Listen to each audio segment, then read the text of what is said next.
عزیز دوستو، بزرگ اور بھائیوں، قرآن مجید فرقان حمید میں سورہ قصص کے اندر اللہ تعالیٰ نے فرمایا تلک الدار الآخرۃ نجعلها للذین لا یریدون علوا فی الارض ولا فسادا۔ فرمایا یہ آخرت کا گھر ہے۔ ایک دنیا میں انسان کا گھر ہوتا ہے، ایک آخرت کا گھر ہے۔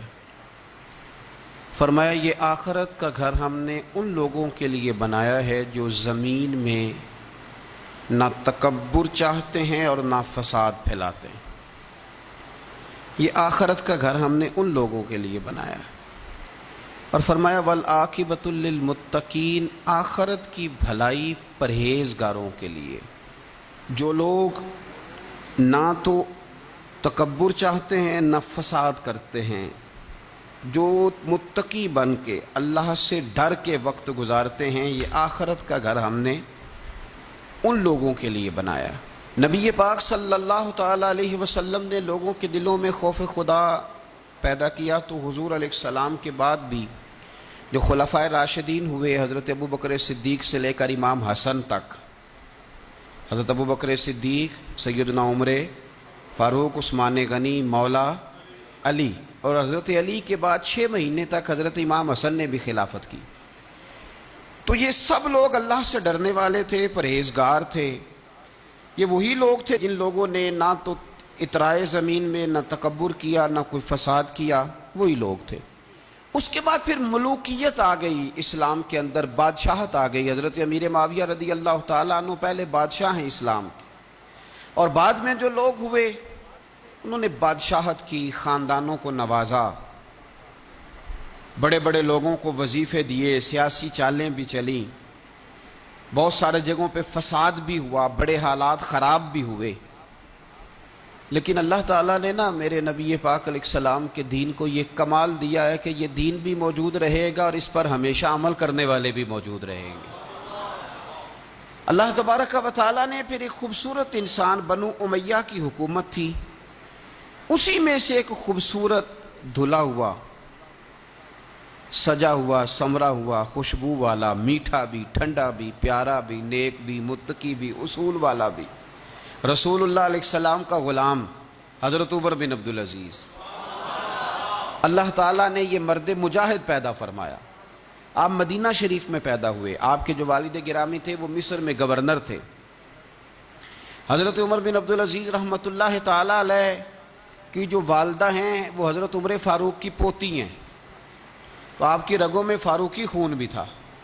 حضرت عمر بن عبدالعزیز رحمۃ اللہ تعالیٰ علیہ کے والد گرامی نے آپ کو مدینے میں پڑھنے کے لیے چھوڑا۔ حضرت صالح بن کیسان ایک عالم اور محدث تھے، ان کے پاس آپ نے تعلیم پائی۔ اور جناب عمر بن عبدالعزیز رحمۃ اللہ تعالیٰ علیہ کے والد اگرچہ مصر میں تھے، لیکن آپ کو مدینہ میں رکھا، آپ نے مکمل تعلیم حاصل کی، علم حاصل کیا، چھوٹی سی عمر میں قرآن پاک کے حافظ بھی ہو گئے۔ پھر جب بڑے ہوئے تو اللہ نے یہ موقع دیا، چونکہ خاندان کی حکومت تھی تو آپ مدینہ شریف کے گورنر بنے،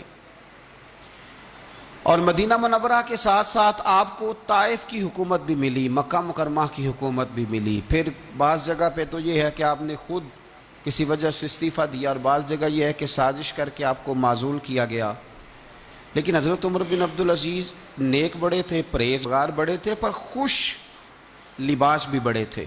خادم کو جب بھیجتے تھے بازار تو کہتے تھے جو سب سے مہنگا جوڑا ہو وہ خرید کے لانا۔ خوشبو بہترین استعمال کرتے تھے۔ جب گزرتے تھے تو لوگوں کو پتہ چلتا تھا کہ کوئی عام نہیں گزرا، عمر بن عبدالعزیز گزرے۔ جب تک گورنر رہے، جب تک خاندان میں رہے، ماحول اور رہا۔ سلیمان بن عبد الملک خلیفہ جب جانے لگے تو انہیں وصیت کر دی کہ میرے بعد عمر بن عبدالعزیز خلیفہ ہوں گے۔ یہاں تو لوگوں کو عہدہ ملے تو لوگوں کی کیفیت بدل جاتی ہے نا، لیکن جب حضرت عمر بن عبدالعزیز کا اعلان ہوا تو رونے لگے، ایک کونے میں بیٹھ کے رونے لگے، فرمانے لگے مجھے امید نہیں تھی کہ وہ اتنا بڑا بوجھ میرے کندھوں پہ ڈال کے چلا جائے گا۔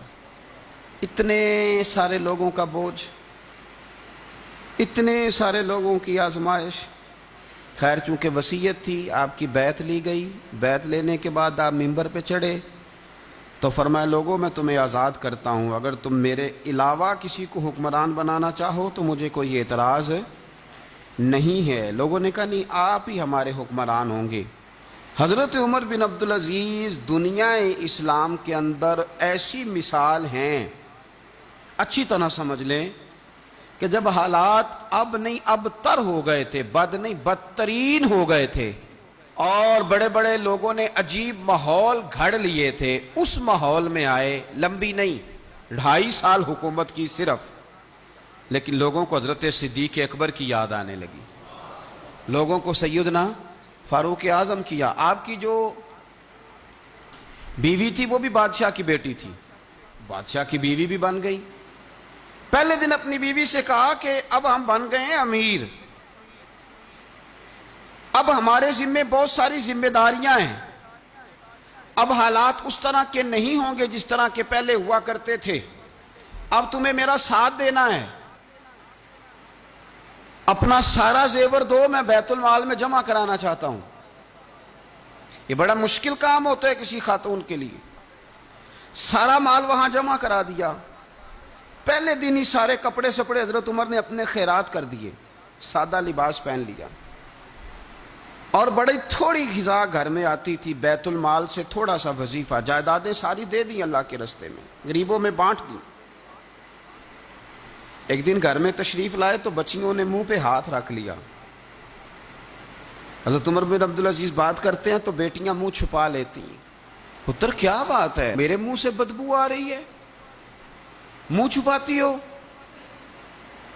تو بچیاں خاموش ہوئیں۔ جب دوبارہ پوچھا تو کہنے لگے ابا جی جو آپ خرچہ دیتے ہیں نا اس میں 2 وقت روٹی نہیں پک سکتی، اور یارو میں آپ کو وقت کے امیر کی بات سنا رہا ہوں، یہ جو رکھ رکھاؤ میں نے اور آپ نے بنا لیا ہے تو خرچے اتنے بڑھا لیے کہ ہم الجھ گئے، ہم سے پورے نہیں ہوتے، لیکن جنہوں نے اولادوں کو سادہ رکھا، حالات قابو میں رکھنے میں کامیاب ہوئے، بچ گئے۔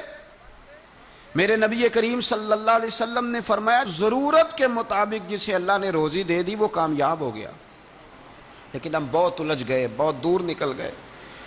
بیٹیوں نے منہ میں ہاتھ رکھا، پتر کیا بات ہے ابا جی، جتنے پیسے آپ لاتے ہیں 2 وقت کی روٹی نہیں پک سکتی، تو ہم نے پیاز سے روٹی کھائی ہے، منہ سے بدبو آ رہی ہے، تو اس لیے آپ کے سامنے منہ نہیں کھولا کہ آپ کو کراہت ہوگی۔ تو حضرت عمر بن عبدالعزیز آنکھوں میں آنسو تو آئے، پر کہنے لگے یا اللہ تیرا شکر ہے کہ جس جگہ میں اپنی اولاد کو کھڑا کرنا چاہتا تھا میری اولاد وہاں کھڑی ہو گئی ہے۔ یہ پیاز سے روٹی کھا کے بھی شکر ادا کرتی، پیاز سے روٹی کھا کے بھی۔ حضرت عمر بن عبدالعزیز نے اپنے گھر کے اندر عید والے دن بیٹیوں نے کہا ابا جی جوڑے پرانے ہیں، یارو ہو جاتا ہے، بس تھوڑا سا نا توجہ کی ضرورت ہے، ہو جاتا ہے، نئے کپڑے لینے ہیں۔ اب ایک گھر میں شادی ہوتی ہے تو اس گھر سے تعلق رکھنے والے ہر گھر میں شادی سمجھنے شروع ہو گئی، لاکھوں روپے کا مال صرف کپڑوں پہ، جوتوں پہ اور ان کے لوازمات پہ لگتا ہے۔ غربت کیسے ختم ہوگی؟ حالات کیسے ٹھیک ہوں گے؟ پردیس میں جانے والے واپس کیسے آئیں گے؟ کس طرح یہ ماحول ٹھیک ہوگا جب اخراجات اتنے بڑھا لیے جائیں؟ حضرت عمر بن عبدالعزیز رحمۃ اللہ علیہ کی بیٹیوں نے کہا عید پہ کپڑے لینے، ضد کی تو جناب عمر نے اپنے وزیر خزانہ کو خط لکھا، فرمایا 1 مہینے کی تنخواہ مجھے ایڈوانس دے دو، بیٹیوں کے کپڑے لینے ہیں۔ تو جب بادشاہ عمر بن عبدالعزیز جیسا ہو تو پھر وزیر بھی نیک ہی ہوتے ہیں، وزیر بھی نیک۔ تو وزیر کہنے لگا حضور کچھ باتیں آپ سے سیکھی ہیں، اگر اجازت دیں تو کر لوں؟ کہا جناب کرو۔ کہنے لگے آپ 1 مہینے کی تنخواہ ایڈوانس مانگ رہے ہیں، آپ 1 مہینے تک زندہ رہیں گے؟ یہ آپ سے سیکھی ہوئی باتیں۔ حضرت عمر بن عبدالعزیز کہنے لگے رب تیرا بھلا کرے، تو نے سوئے ہوئے عمر کو پھر سے جگا دیا۔ بیٹیوں سے آ کے کہنے لگے پتر پرانے کپڑے دھو کے پہن لو، اگر کپڑے دھو کے پہن لوگی اور پہن کے رب کی بارگاہ میں کھڑے ہوگی تو رب تو پہلے ہی بڑا قبول فرمانے والا ہے، اللہ تو پہلے ہی بڑا قبول کرنے والا ہے۔ تو صاحب یاد رکھیں حضرت عمر بن عبدالعزیز نے اپنے گھر کے اندر یہ ماحول پیدا کیا، اپنے گھر کے اندر یہ کیفیات آپ نے بنائیں، بنا کر کے سجائیں۔